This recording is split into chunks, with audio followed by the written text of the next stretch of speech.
Welcome to our sports show, Whatcha Think. I'm here. I'm Randall Perkins, or as you can call me, RJ. I'm here with Brad Washley, or you can just call me Brad. Most people do. and we got a lot of things to talk about today, around sports, football, basketball, stuff like that. So we're going to get straight to it. First, we're going to talk about Le'Veon Bell. According to reports, he's reportedly going to be back with the Pittsburgh Steelers week 7 and week 8 after their bye week. So what are your thoughts on Le'Veon Bell finally coming back? I think the Steelers, even though they won't admit it, I think their silent prayers are being answered because right now they're sitting at 1-2-1. They obviously James Conner got off to a strong start replacing Le'Veon, but it wasn't the same, and we saw that in their last game against the Ravens, where Ben Roethlisberger couldn't get it done, and they couldn't just hand it off to Le'Veon to get it done for him. But I think they're very appreciative, even though they won't admit it publicly. Yeah, I think so. I think that really the Pittsburgh Steelers, they're obviously missing Le'Veon Bell because, no disrespect to James Conner, he's done all he can, but obviously he's not Le'Veon Bell. Mm-hmm. So him finally coming back, that finally really squashes all the internal conflict in the locker room with the Pittsburgh Steelers. And obviously, I'll be coming back too if I missed almost $1 million check every game. But that's just me. I would be worried though. That was him because, after what just happened to Earl Thomas, he's putting a lot on the line by coming back this season. Even though he will be a free agent next year and he can get his money, that's a long season ahead that something could happen. So, glad he's coming back, but hopefully nothing happens that he'll lose out on his big money later on. Yeah, he probably worked out. He probably stayed in shape for the season. Because he set out because he knew his worth, but I think it had a big boost to the offense. Obviously, they couldn't do anything, especially on third down or at all in the second half against the Ravens. So I agree with that. So next we got Earl Thomas. Obviously, he went for the touchdown, or no, he tried to pick the ball off. Got hurt, fractured his leg, and then obviously as he gets carted to the field, he throws up the middle finger to the locker or to his side of the field.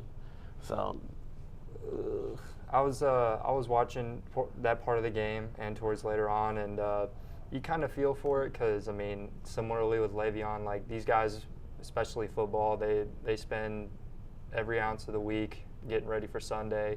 They get beat up all week and beat up even more on Sunday to make sure they can secure a check and take care of the family, as well as be the best they can be on the field. But he literally, unlike the opposite of Le'Veon Bell, he came back right when they asked, and he was ready to go. He was putting himself out there, and I believe, if I'm corrected, the BPI rankings going into last week, he was rated the #1 defensive player in football overall, which was higher than Khalil Mack, Von Miller, and everybody else.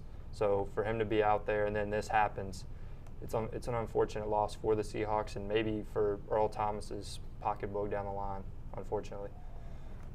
Yeah, I think so. I think that even though he's one of the last people on as part of the Legion of Boom, he's still one of the top defensive players in the league right now. Best safety. Even though he's getting a little older, he's still getting he's starting to get his injuries here and there, but I think he's still one of the best defensive players in the league.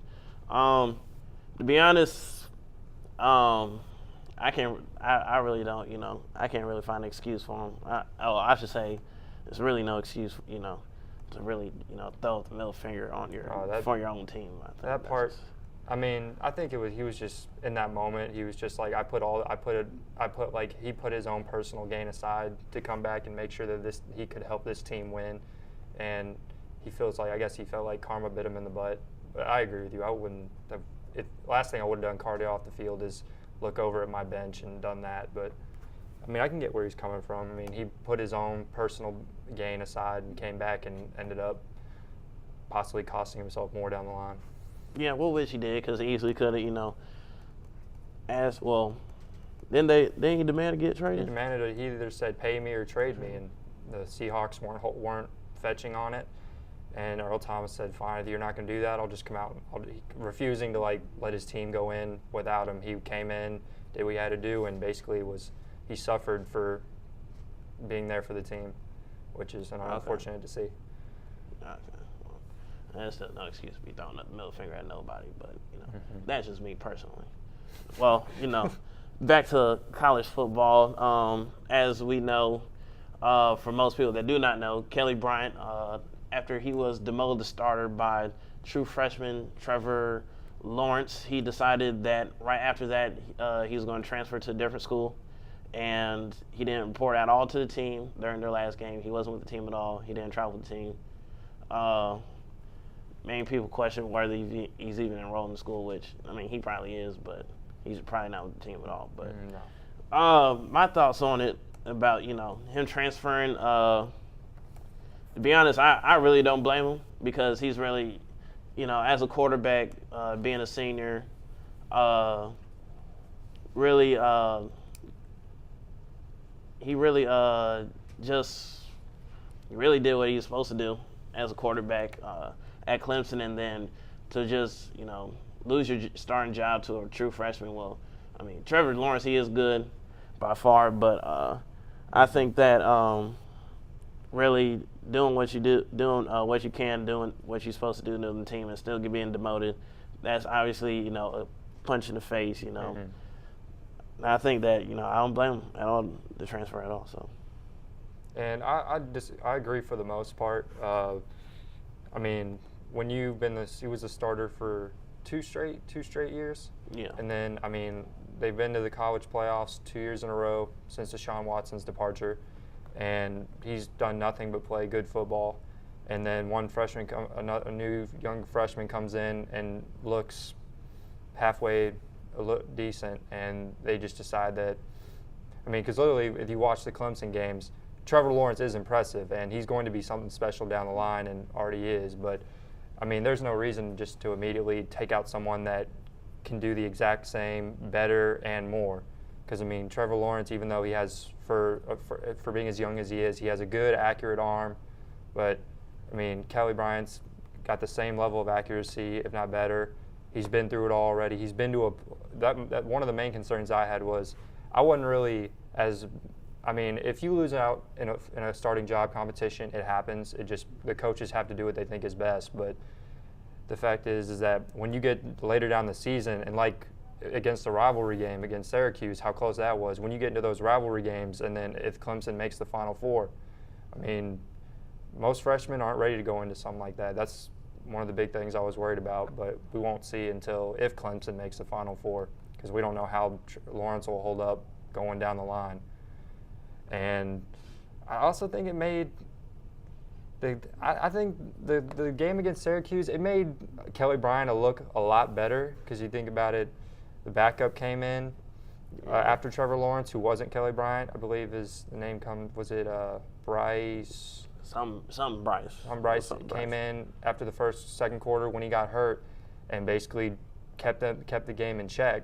And everybody's just going like, well, if a third stringer can do it, and he's obviously not as good as Kelly Bryant, why wasn't Kelly getting these opportunities?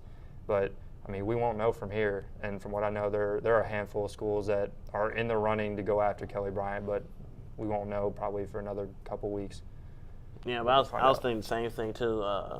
With, that game, obviously, Trevor Lawrence, he got a concussion, so obviously he could have proven himself, but... It's a rough hit.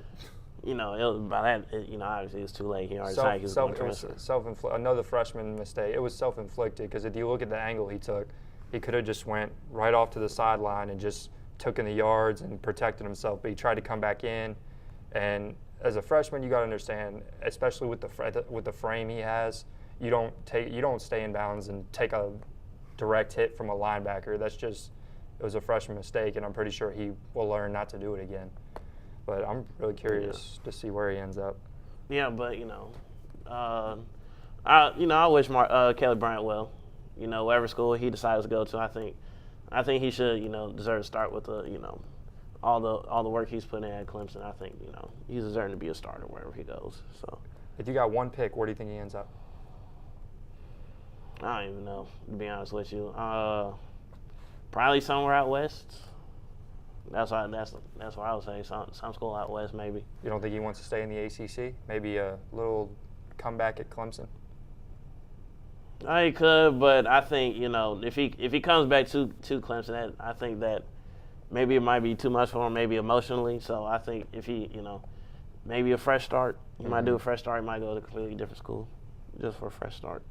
So I'll give you, if he stays in the ACC, I'm gonna go with, and it's a wild stretch, but if he's looking somewhere where he can start, I'd say he might be looking at Louisville because there's some weapons there for him. And to be completely honest, watching Louisville games, this man would have no competition to start.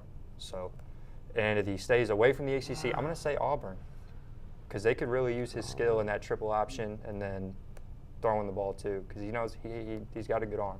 Is the quarterback they have JT Stem? Is he a senior? Believe so. I don't remember right off the top of my head, but he might be. But I believe that Kelly Bryant could. I believe Kelly Bryant could beat out most quarterbacks in the country, outside of maybe Tua, Georgia, the one over Georgia, Jake. I believe he could beat most people out, but again, we'll have to wait and see. Yeah, we'll wait on his decision. Now back with basketball. Obviously, yesterday the Cavs and Lakers, they both had their preseason games on TNT. The Cavs played the Celtics. The Lakers played against the Nuggets. First, we're going to go with obviously the Lakers because, King James, that's one of the best players in the league right now, but, that's just my opinion. He played pretty well. He had 15 points, 3 rebounds, and 5 assists in 15 minutes or whatever. So my opinion, obviously, I'm not going to look too much into it because it's just a preseason. So none of that really is going to matter. But from what I saw, they look pretty good. They play, it looked like they're more going to playing up and down basketball. So really trying to push it up the floor with Rondo, LeBron, and Brandon Ingram. Look like they're going to incorporate him more into the offense, but they look pretty good.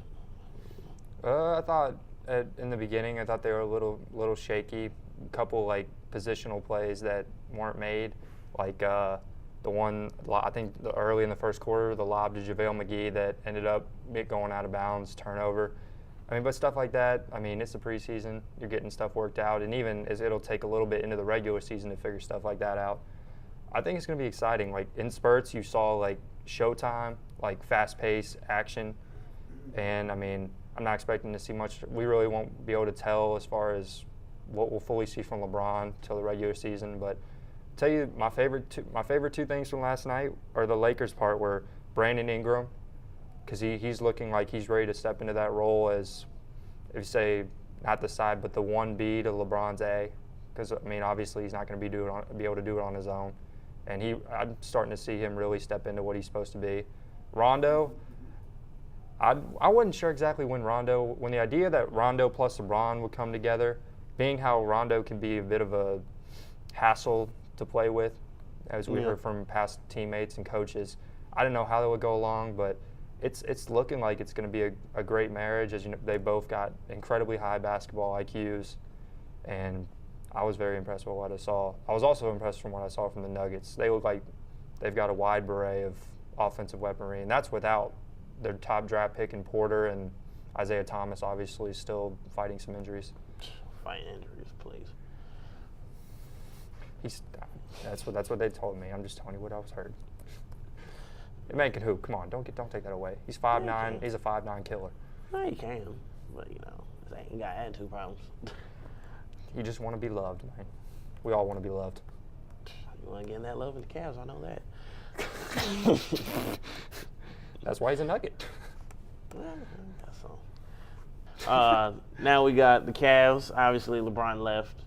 But, however, they signed Kevin Love to a big deal. They drafted Colin Sexton. Young Bull. Your favorite player in the draft. Oh, yeah, that's for sure. That's the young bull right there. Can't disrespect him. He played pretty well. He had about 15. So, what are your thoughts on the Cavs? I was impressed. Then again, it's just a preseason game, so you can't fully look into all. You can only look into certain spurts. But I was very impressed. Jordan Clarkson looked like an ideal scorer. Kevin Love in the limited minutes that he played had 17 points, 5 boards. It looked good. Like it kind of looked like of course LeBron made it work easier because it ran through him, but the ball just looks more freely. Like it finds different people. Like it's not looking for Jordan Clarkson, even though Jordan Clarkson was high last night. It wasn't working for him. Move it around. Colin Sexton got his buckets. Kevin Love got his. Even Tristan Thompson somehow got his. I don't understand that at all.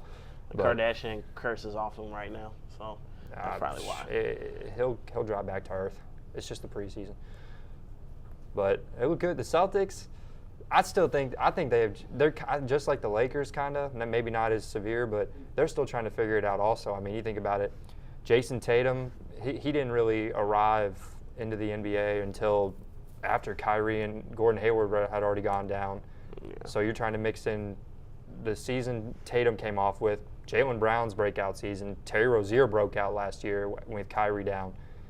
I just think like mixing like all that together, I think it's going to take a little bit, but if they can get it rolling the way I think they can, then that's my finals prediction is Warriors-Celtics. And Celtics could actually give them a fight. I don't know. No, I don't know about all that. But, however, obviously LeBron, there's not a lot of attention on just one person. Mm-hmm. So obviously the Cavs were able to move the ball pretty well on offense. Spread the wealth. Yeah, spread the ball around. They're pretty impressive. I'm gonna say they looked okay. If they go to the playoffs, I'll say they'll probably go in at like number. I say 6 through 8. Yeah, if that. I'll say 5 through 8. If they go to the playoffs, that's probably. They don't make the playoffs. 5 through 8. They don't make the playoffs. Tristan Thompson's got some answers. He's got to show for it after what he said at media day. He'll be going to L.A. to be closer with the Kardashian family. That's right where he'll be going. He can move out into the outhouse in the back. Yeah, be chilling with Travis Scott and Stormy, and you might see Kanye. I don't know, but Kanye got something going. I don't know what Tristan doing half the time. Yeah, Kanye going to Africa to record his album, which if you don't know, Black Friday Yandi will be out by then, but that's for another story. He's been a star in the NFL. He has 15 touchdowns, or total touchdowns, no interceptions. Obviously, Packers are still undefeated at 4-0. Yep, they beat the Broncos after the comeback against 4-0 after that Monday night comeback against the Broncos. Yeah, so 4-0. Everybody's speaking highly of him. My opinion, I say right now I might have to jump on the bandwagon. Obviously, he's playing really well. Mm-hmm. I think the offense really suits him well, especially with the weapons they have, and Tyreek Hill, Travis Kelce, Kareem Hunt, Davis. He's coming along. He's been that fourth option, but he's come in. When key catches need to be there.